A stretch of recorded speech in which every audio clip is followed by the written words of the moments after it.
கர்த்தருடைய பரிசுத்த நாமம் மகிமைப்படுவதாக. 28/3/2026 சனிக்கிழமை தேவன் தந்திருக்கிற புதிய நாள். இந்த புதிய கால வேளைக்காய் கர்த்தரை நன்றியோடு துதிப்போம், ஸ்தோத்திரிப்போம். இந்த நாளுக்கான கர்த்தருடைய வார்த்தை ரோமர் 8:14 எவர்கள் தேவனுடைய ஆவியினாலே நடத்தப்படுகிறார்களோ அவர்கள் தேவனுடைய புத்திரராய் இருக்கிறார்கள். Those who are led by the Spirit of God are sons of God. தேவனுடைய நாமம் மகிமைப்படட்டும். தேவனுடைய வார்த்தைகளை குறித்து ஒரு சில நிமிடங்கள் தியானித்து இந்த நாளையும் நம்மையும் கர்த்தருடைய கரத்தில் ஒப்பு கொடுப்போம். தேவனுடைய ஆவியினாலே யார் ஒருவர் நடத்தப்படுகிறார்களோ அவர்கள் தேவனுடைய புத்திரராய் இருக்கிறார்கள். அப்படியானால் தேவனுடைய ஆவி இல்லாமல் வேறு ஆவிகளும் இருக்கிறது. பிசாசினால் நடத்தப்படுவர்களும் இருக்கிறார்கள். மனுஷிக ஆவி அந்த இன்னொரு மனிதனுடைய ஆவியை நடத்துகிறதும் இருக்கிறது. கர்த்தருக்கு ஸ்தோத்திரம்.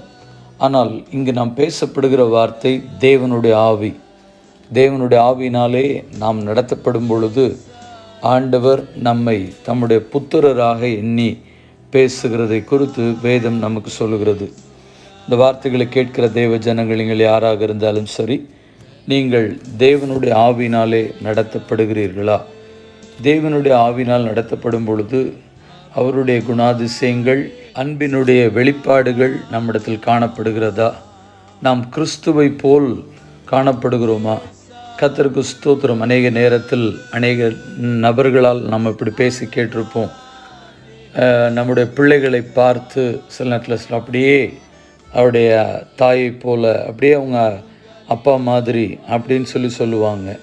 காரணம், பெற்றோருடைய குணாதிசயங்கள் இடத்தில் காணப்படுகிற சில நடவடிக்கைகள் பிள்ளைகளிடத்தில் காணப்படும் பொழுது தாயை போல தகப்பனை போல என்று சொல்லி நம்முடைய பிள்ளைகளை பார்த்து, ஒருவேளை நம்மை பார்த்தும் நம்முடைய பெற்றோர் கூப்பிட்டு சொல்லியிருப்பார்கள்.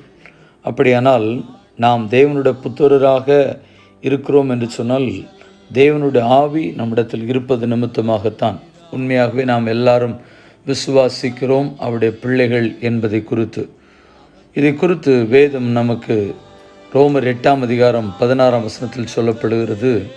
நாம் தேவனுடைய பிள்ளைகளாய் இருக்கிறோம் என்பதை ஆவியானவர் தாமே நம்முடைய ஆவியுடனே கூட சாட்சி கொடுக்கிறார்.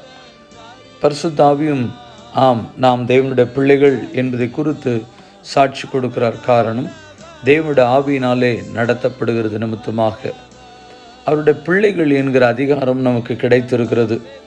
யோவான் 1:12 சொல்லும் பொழுது, அவருடைய நாமத்தின் மேல் விசுவாசம் உள்ளவர்களாய் அவரை ஏற்றுக்கொண்டவர்கள் எத்தனை பேர்களோ அத்தனை பேர்களும் தேவனுடைய பிள்ளைகளாகும்படி அவர்களுக்கு அதிகாரம் கொடுத்தார்.